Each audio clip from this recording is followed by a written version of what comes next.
Here is a first-class relic of Mary Magdalene, a piece of her bone, and it comes from the Tuscan region of Italy around the 1300s. At least that's when the relic was set in its reliquary.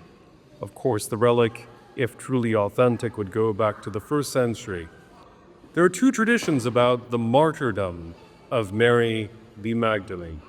One of them, of course, would be familiar to Westerners, familiar with popular works of literature, that she made her way across to Gaul or to France, and that in France she lived as an ascetic, living a life of penitence before her passing. Dan Brown distorts things like this in some of his literature. But there is a tradition that she, along with figures like Joseph of Arimathea, who would eventually go on to Britannia, and others would make their way to Gaul, for sure, on their way over to spread the gospel. And this is not implausible. There were Jewish communities in the south of France, in Gaul, in the 1st century AD. There are some traditions, I haven't investigated how true or false they are myself, that Pilate may have ended up having a villa in around that area, and that so did one of the children of Herod as well.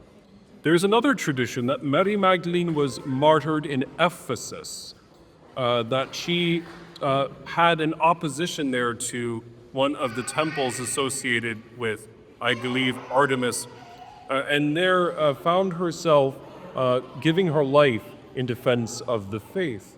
Now, naturally, Ephesus is a lot closer, of course, to the Levant, and that's where, of course, Mary and John would spend a lot of their last days. John is buried in Ephesus. So I would like to believe that whether she was martyred there or not, that John and Mary would have continued. That is, John and Mary Magdalene, and of course, Mary, the mother of God, Mary, the mother of Jesus, might have all still carried on a mutual ministry there at some point. But whether Mary was martyred in Asia Minor or in Europe, through natural causes, if it was in Europe, of course, dying of old age, we find that her message as a witness to the resurrection, we might be in front of the first-class relic of someone who saw the resurrected Jesus at the empty tomb and was commissioned to tell the male disciples, the apostles.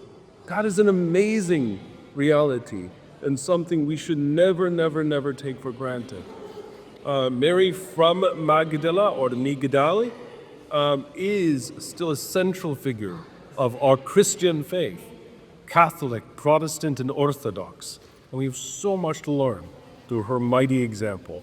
In the name of the Father, and of the Son, and of the Holy Spirit.